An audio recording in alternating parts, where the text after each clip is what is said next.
Welcome to Equity in Every Drop, a podcast from Waterkeeper Alliance, where we host conversations examining the relationship between water, climate change, and environmental justice. So whether you're a seasoned environmental advocate or just dipping your toes into these issues, we hope you will join us as we amplify our mission to protect everyone's right to clean water. Let's jump right in. Hello and welcome back to Equity in Every Drop. We are very lucky to be joined by two great guests today, both joining us from the Bahamas. First, we have Rashema Ingraham, Bimini Coastal Waterkeeper and Executive Director of Waterkeepers Bahamas. We are also joined today by Casuarina Mckinney-Lambert, Executive Director of the Bahamas Reef Environment Educational Foundation, or BREEF. And both of these organizations are affiliated with a larger Our Islands, Our Future, which exists to unite Bahamians who are passionate about protecting the environment. It's great to be here today. Thank you for having me. It's wonderful to be here with you talking about the Bahamian Ocean. Thanks so much, Tom. Very excited to be here and ready to get into the meat of our discussion. Thank you so much for joining us today and being with us on the podcast. And I think what would be interesting, I know both of you and I'm familiar with your organizations, but for the sake of the listener, why don't we just give a 1,000-foot overview of your work and your organization, and then maybe we could talk about Our Islands, Our Future after that. But Casuarina, I've met you more recently, so we'll start with you because I know Rashema a little bit better. So tell me a little bit about BREEF, and then we'll hear from Rashema, and then you can maybe both tell us about Our Islands, Our Future. Thank you, Tom. BREEF is the Bahamas Reef Environment Educational Foundation, and our mission is to promote the Bahamian marine environment that sustains our way of life. So really highlighting the integral role that the ocean plays in pretty much every aspect of life in the Bahamian archipelago. We are intrinsically linked to the ocean through fisheries, through tourism, through recreation, and through transportation. And this organization has been around for 30 years. We actually celebrated our 30th anniversary last year and are thrilled to work with like-minded partners in the public and private sector and similar organizations like Waterkeepers that are interested in protecting the ocean for current and future generations. That sounds amazing. And as a fellow citizen of Earth, I thank you for your work. Rashema, tell me a little bit about what you do, even though you've told me many times before. But for the listeners, let's hear a little bit about your work. I am the Bimini Coastal Waterkeeper, but also the Executive Director for Waterkeepers Bahamas. For many people who may not know, the Bahamas is a chain of islands, it's an archipelago, and on 3 of the major islands, there's a waterkeeper presence on Bimini, Grand Bahama, and in Providence. Everybody is familiar with Nassau. But on all 3 of those islands, we do a lot of engagement with the community. We report out on water quality and then focus a lot of our efforts around the swimmable, fishable, drinkable model that the Waterkeeper Alliance has built globally. And that also gives us the opportunity to work with partners like BREEF to talk about some of the national issues that are important to us, to our livelihood, as well as the industries that help to sustain us. And so getting people in the water, getting them to understand the relationship between people and the water and how it connects to our culture, how it connects to our livelihoods, and how it will help to build our future is a lot of what we do. But bringing in those aspects of our fisheries, aspects of us being able to have access to clean and healthy water in our communities, in our schools, and in our homes. So a lot of our work is centered around those elements of being a waterkeeper, which we all are. Yeah. And you both mentioned the island settings. How many islands are there in total? You mentioned 3. Are there more than that? Is it like a larger archipelago than that, or is it just 3? So we talk about the 700 islands of the Bahamas, but that doesn't include the rocks and the keys. Casuarina is also on another island, which is Eleuthera. So when you think about the major islands that a lot of people are familiar with, like Andros, Abaco, Eleuthera, Exuma, Inagua, Grand Bahama, you're talking about almost 20 of those major islands, but not including those rocks and keys. which can bring it to hundreds or even thousands of rocks and keys that make up the archipelago of the Bahamas. Wow. I live in New York City and we have 25 islands, which is a lot, but this pales in comparison, obviously, in a number of ways.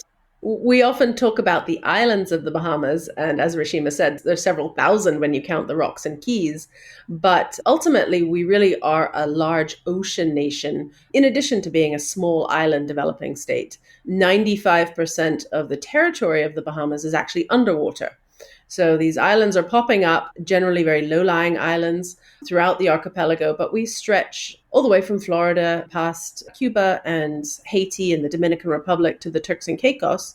And our country actually makes up over 35% of the coral reefs of the entire wider Caribbean region. So it's really the ocean that makes the Bahamas so incredibly special. So this is a good place to transition to learning more about Our Islands, Our Future, and how these organizations that you've already described ladder up to this, is it coalition or however you describe it. Why don't you each tell me a little bit more about that and the impetus for that organization, the mission for that organization, and what you would like people to know about it? Yes, thanks for that question, Tom. Knowing that we are an ocean nation, and then so much of what we do and who we are as a people depend on the health of our ocean, we saw the need to petition for and advocate for the Bahamian people to protect our oceans from fossil fuels or any potential oil drilling activities that may have happened. We were made aware that there were going to be ongoing activities for a test drill site in an area that was nearby to a marine protected area or a national park at the time. And these conversations had been going on for many years. And even going back a bit further, we knew that there were some other historic companies that came to the Bahamas to see if there was potential for oil production in the country in the 1950s and the 1960s. And even those companies didn't see the potential at the time.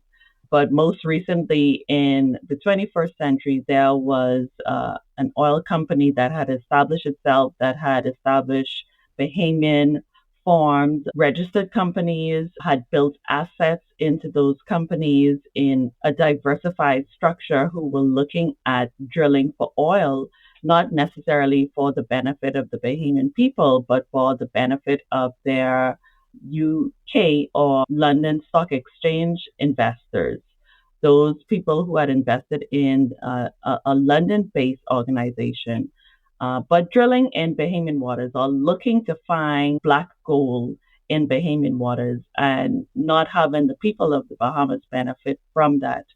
And there was no need for us to benefit from it, because the work that we did when we formed Our Islands, Our Future, where we looked at what is the percentage of Bahamians who have direct or indirect jobs related to the ocean that didn't require much from us, where we weren't polluting it, but we were taking enough from it in order to sustain ourselves and to sustain our businesses.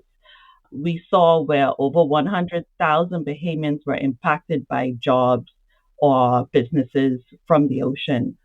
And then looking at the population of the Bahamas, where just a little over 300,000 people, that's 1/3 of the population, who were saying that our jobs and our livelihoods depended on that. So we actively mobilized Our Islands, Our Future to say to the Bahamas government, look at the results, look at the stats. You have people who are saying to you, you need to stop, you need to rethink, you need to hear what Bahamians are saying about the move to diversify the economy, but diversify in a way where we're not going to be negatively impacted and our jobs and livelihoods won't be ruined for future generations.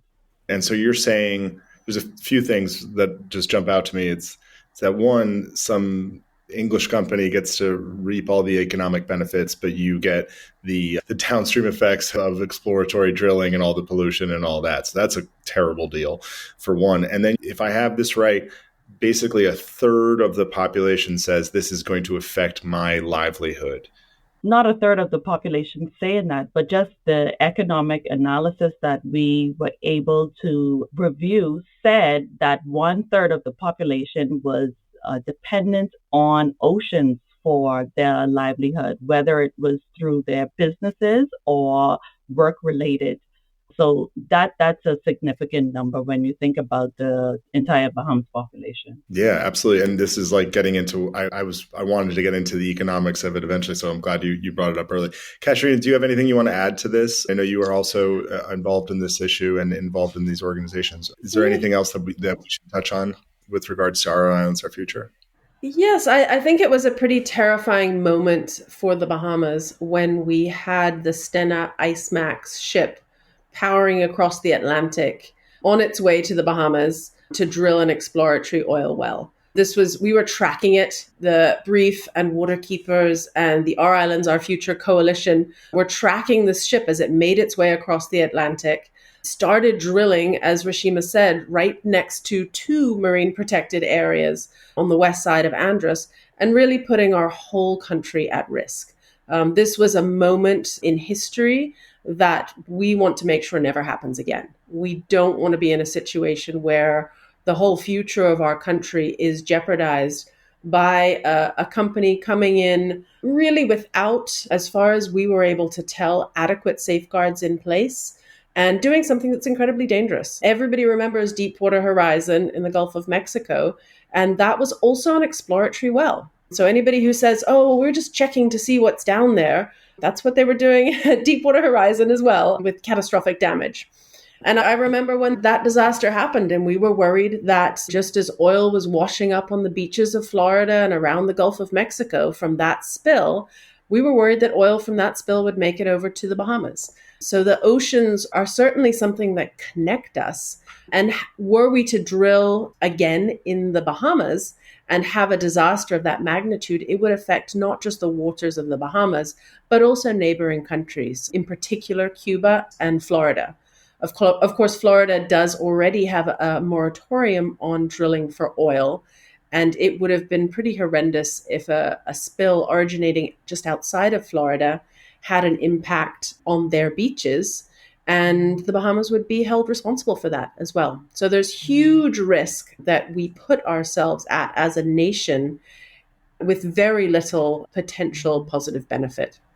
Yeah, and this is where I wanted to go eventually. So, and we're here now, we're talking about it. So let's just jump into it. I think it's that economic push and pull, and that's what really stands out to me about this. And you mentioned Florida and all of these places where people go to recreate, and all of the money and industry and jobs that are tied into people like me coming from miserably cold places up north to get a little sunshine, and fishing and everything else, and real estate and just opportunity costs. And forget, even if the drilling goes well and there's no environmental disaster and the money that comes with that, which usually comes with that, and just the industry and economic loss of tourism and fishing and everything else. And I'm so glad to point that out, because I just think that so much of the environmental movement at large is up against these economic forces saying you can be for the economy or you can be for the environment. And what I really appreciate about what you're saying is, hey, this is almost primarily an economic issue, not only or equal to the environmental issue, is that this quote unquote good for business. We obviously know the threats that offshore drilling poses in the abstract, right? We all remember Deepwater Horizon. We don't want our beautiful marine environments, and in some cases, even our drinking water. We don't want any of these resources tarnished with an environmental disaster.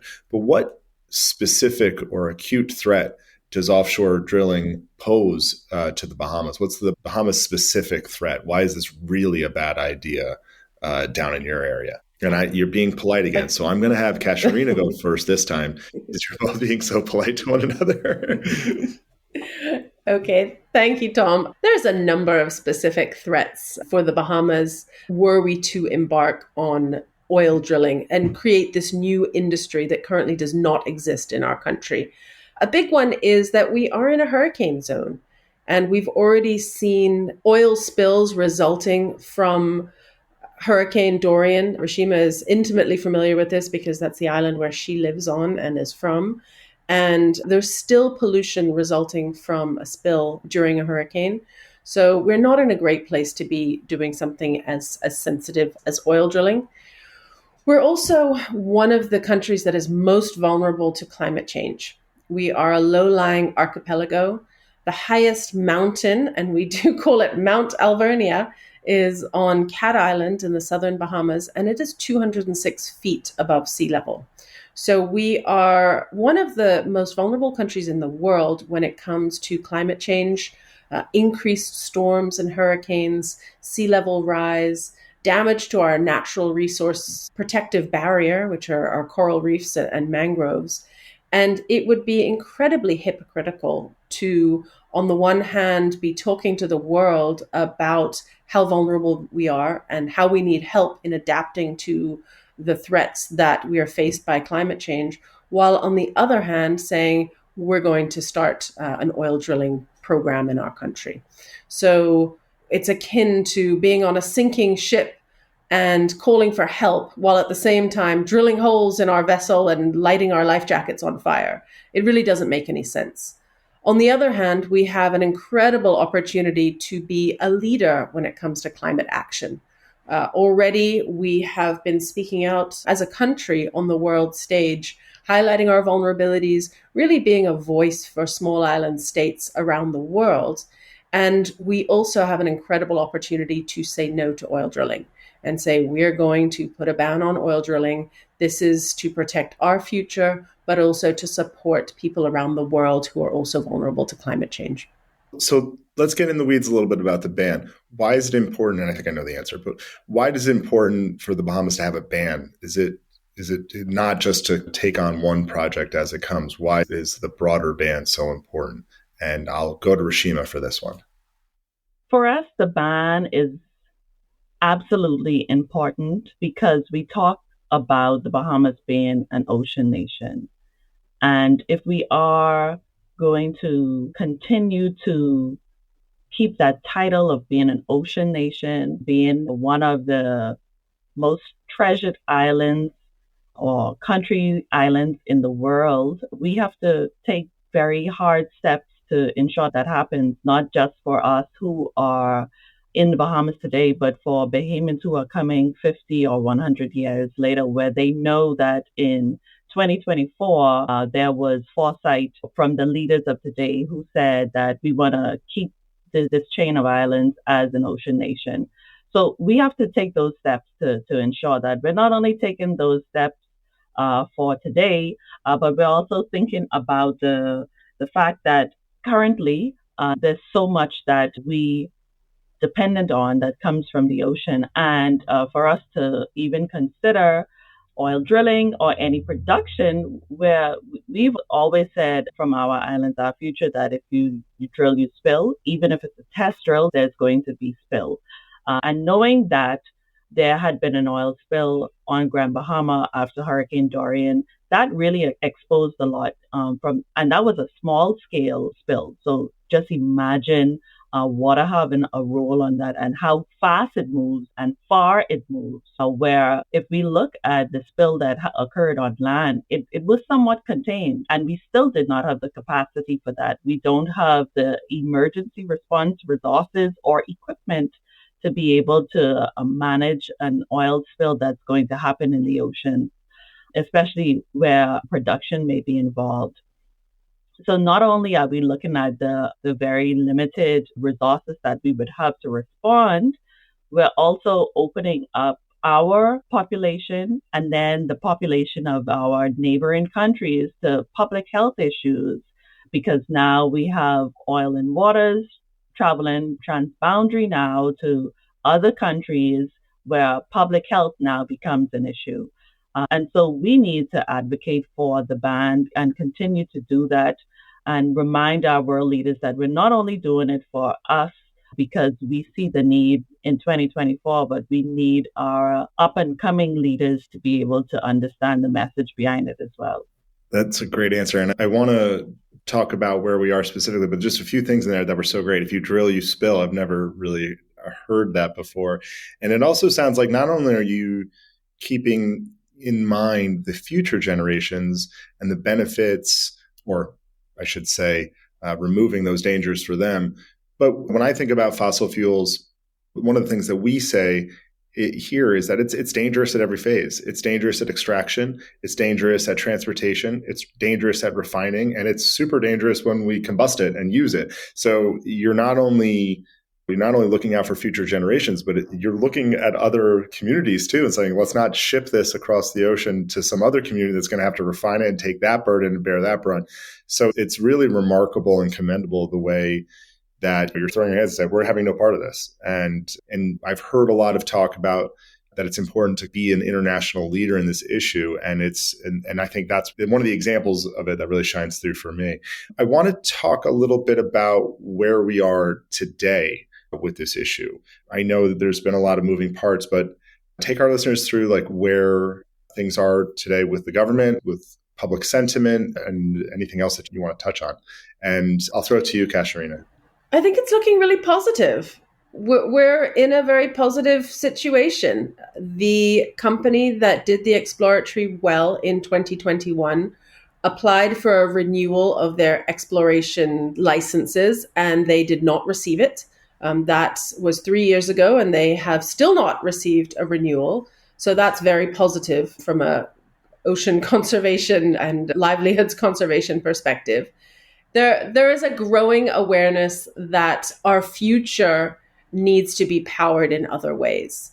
And the Bahamas, and I'm so sorry for listeners who are tuning in from cold, rainy, wet places, but the Bahamas really is powered by the sun. We are sunny. It is beautifully sunny outside. And I think it's so important for people to realize that we can be on the forefront of this transition away from fossil fuels. And we should be, we can be, and there's huge potential on so many different fronts. BREEF held a workshop last month. It was an extreme hangout local workshop where we had students from several different islands in the Bahamas. Rashema brought students from Grand Bahama, Waterkeepers cadets. We had students from Cat Island and from many schools in New Providence. The Prime Minister came and was the keynote speaker at our extreme hangout event that was titled A Fossil Fuel Free Bahamas. And there's a growing awareness across all sectors, from the young kids who were there to the university students to all the way up to the Prime Minister, I believe, that we are now faced with this amazing opportunity to transition away from fossil fuels and towards a renewable future. So I think we're in a really good place. As I mentioned before, it was really terrifying to have this ship barreling down towards us. We don't ever want to be in that situation again. We don't want to be reactive to a company coming in and putting our future at risk. And that's why a ban is so important. We need to be proactive. We have the opportunity to take that leadership, that moral leadership role, and say, no, this is never going to happen in our waters. Tom, I just also wanted to jump in there on that for a moment, because it's very important to look at what was happening in the country before our islands, our future, where the public knew about the oil company and their interests, but there was not a major public campaign on why moving away from allowing oil production or even drilling test sites, moving away from that was significant, or how it was going to impact the people of the Bahamas. So we were a bit reactive at the time, in causing an alarm for people to be watching the ship as it was coming across the Atlantic Ocean, making them aware of the impact that a spill would have on our coral reefs and our seagrasses, the things that we boast about, because it has so much economic value in its pristine state. But our Islands, Our Future has been able to mobilize campaigns where the community was a part of it, as well as action the government to look at some of the things that they as country leaders can do When you look at the community involvement, having them sign on to petitions, having them to sign on letters that we submitted to the Prime Minister at the time, who has since changed. And then also writing letters to our Commissioner of the Freedom of Information Unit. And then prior to that, to our Attorney General. So saying, government, here are some of the things that you can do to protect such an asset for the country and to move away from fossil fuels. But then also for the community to be actioned and making them aware of by education. Casuarina mentioned the workshop that we had, but also setting up websites and staying involved on social media. None of that existed before Our Islands, Our Future. So we've been really biting at the elephant for the last 2.5 years and really making an impact where there was no impact before Our Islands, Our Future. Wow, that's incredible. And that kind of leads me, you began to answer my next question, is what's the public's take on this? Because you're both so close to the issue and clearly such accomplished advocates and are thinking about this in such huge, important ways. What is the feeling from everyday folks? When Our Islands, Our Future first launched, I would say that there was a divide, almost a 50-50 split, because the oil company at the time had done so much groundwork with being able to convince Bahamians that they were actually going to have a major share percentage of the earnings. And so a lot of Bahamians were of that view that they were going to cash out and have hundreds of thousands of dollars in their bank accounts from whatever drilling was going to happen.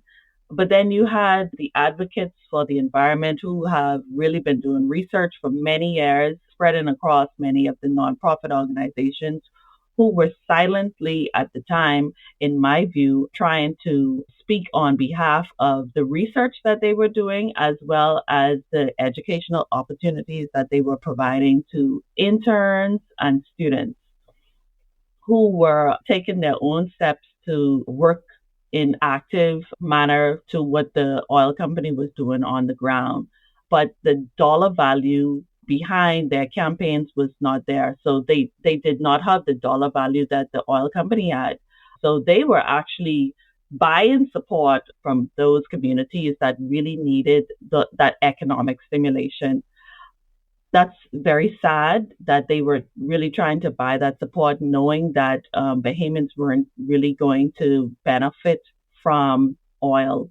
And then now moving to where we are today, where we've done so much work with radio shows, newspaper articles, really stating the facts. And that's what we've been doing. We've been stating the facts, really highlighting the risks involved and getting people to talk more about it in wider spaces where I think for about 3 months, the debate was whether or not we should look at oil in our country. And I think we did a good job. I think we won that battle. We were able to convince the Bahamian people that we are and should be a fossil fuels free country. Casuarina has said so many times we're powered by the sun. I think that has stuck in so many people's heads and minds where when you talk about fossil fuels, you're going to have somebody who says that we're powered by the sun. What about solar energy? So we've begun to really tackle that issue of us being focused more on our natural resources rather than on fossil fuels. And I would say you're doing a great job. You said you were doing a good job. I'm just going to go ahead and up you to great job. I love how you said that part of your outreach to the public was just presenting the facts. And it's so clear to me that the facts are clearly on your side. Do you have a sense that public sentiment has shifted further in your direction? I think there is growing support for a ban on oil drilling in the Bahamas. A recent poll indicated that 85% of Bahamians are supportive of a full ban on oil drilling in our waters. Presenting the facts, highlighting the economic argument against oil drilling and the economic argument in favor of protecting the critically important ecosystems, particularly coral reefs, mangroves, and seagrass beds, really resonated with the public. And They recognize that the risks really aren't worth the potential poultry benefits. There is growing understanding that these ecosystems are major sinks for blue carbon. So when we're thinking about mitigation, we're talking about reducing the amount of carbon dioxide we put in the atmosphere, much of which ends up in the ocean, and also increasing and helping restore the ecosystems that are absorbing carbon dioxide. Doing something as risky as drilling for oil that would jeopardize these seagrasses and mangroves would be quite frankly ludicrous. Yeah, I talk about economic value, talk about value to civilization. I mean, it doesn't get much stronger than that. And it is worth pointing out that some of these ecosystems are already under threat from a number of different impacts. The mangroves in Grand Bahama and Abaco and Rashema is very deeply involved in their restoration. But these mangroves were damaged severely by the climate-fueled Hurricane Dorian several years ago. BREEF especially does a lot of work with coral reefs. And this past summer was the hottest summer on record. We had an underwater heat wave that you wouldn't notice when you're just looking at the beautiful blue ocean in the Bahamas, but the water got hotter sooner and for longer and higher temperatures. And this had catastrophic effects on our coral reefs. So many of the corals out on the coral reefs died as a result of these elevated water temperatures due to climate change. And the recovery is likely to be challenged because next summer is likely to be very hot again. We're likely to have another underwater heat wave like we had last summer, again this coming summer. So we are already feeling these impacts of climate change, and it is certainly not in our best interests to add to the problem instead of taking action to solve it. No, of course not. So I maybe should have opened with this, but we've talked a lot about what the issue is, where things stand. But I would like to just make it a little bit more personal here as we get towards the end of this conversation. And I just ask you both plainly, why personally are you doing this work? And we'll start with you, Casuarina, and then we'll go to you, Rashema. I love the ocean. I love diving. I love fishing. I got put in the ocean when I was 5 days old. And according to my parents, I've loved it ever since. And so it really has major personal meaning for me. I now have a daughter who's 13 who is equally a passionate advocate. When she saw that we had embarked on oil drilling in the Bahamas, she wrote a letter to the Prime Minister at the time. And she said, "You can't do this. This is my future. Don't ruin my future." So I think having children is something that, for me personally, really makes it even more poignant, the importance of fighting for this battle right now. And it's really the kids who are going to be feeling the impacts of what we do now. And it's up to us to think about, what legacy do we want to leave in the ocean around us. For me, a lot of the work that we do, and we do it wholeheartedly, is really connecting people to the water or to nature. But I really had to look at why it was important for me. And it was because I was connected to nature and to water through my grandparents. And I've been connecting those same dots with my children. And knowing that my grandparents appreciated it, they appreciated the mangroves. My grandfather spent many of his senior years on a little dinghy, sailing around the bay in Bimini and through the mangroves. And one of my cousins still talks about the story of sailing through the mangroves with Martin Luther King Jr. So it has always been a family trait to connect the water with the mangroves, and being able to bring people to those places and getting them to appreciate it as much as I do personally is part of the reason why I continue on with this passion of mine. It's clearly on display. And I just want to thank you both for all the work you're doing and the tangible, real applicable work that you're doing and getting this ban up and running, and just what it means also just symbolically for the rest of the world, that taking a stand like this is not easy and probably wasn't as popular as 85% when you started, but the proof is there and the facts are clearly on your side. I wanted just to ask if there's any way that listeners can learn more, or what you would like. Is there anything that we didn't cover that you want people to take away? We can mention some websites. We can push people in the right direction. And I'll start with you, Rashema, this time. We know that the work does not end, although we have shifted our campaign to push more for a ban on oil drilling. We've come a long way. We've been able to compile a very comprehensive pathway document that we have shared with national leaders as well as global leaders that really sets the tone for how legislation can help us get there, making it very easy for national leaders to have that roadmap to the ban. But having others write in letters to the editor, really connecting that pathway document to what our leaders need to do, and then looking at the fact that we have young people who are looking at us to do the right thing. Strong letters to the editor, letters to our prime minister is really where we would need the public support. Casuarina, anything to add there? I'm just very grateful for all the support that we've had in this Our Islands, Our Future campaign, and support from obviously people within our organizations, within Waterkeepers Bahamas and the Waterkeeper Alliance and the BREEF network, but also other entities, individuals, organizations, local businesses from especially the Bahamas, but also around the world, who have been supporters of this coalition and have helped us. And some of these are sort of niche support. We took the insurance angle, for example, very seriously. And so we had supporters with Insure Our Future on the other side of the Atlantic who said, yes, we want to help you in the Bahamas, draw attention to the fact that may not be adequate insurance for these efforts. So pulling in the financial and the insurance and the environmental assessments and the policy. We've had great support from Earth Justice in the US, and really seeing people come together for the benefit of the Bahamas and the world, ultimately. So I'm very grateful for that. And it's what's made this effort possible. And I'll just mention the website, ourislandsourfuture.org. Rashema and Casuarina, thank you so much for being with us today. Casuarina, I've just met you recently. Rashema, I've known you for a few years, but it's just great to speak with you both again. And I know our listeners are also equally grateful to have heard from you today. Thank you both so much for being here today. Thanks so much, Tom. Thank you so much, Thomas. It's been great to be on your podcast, and thank you for listening.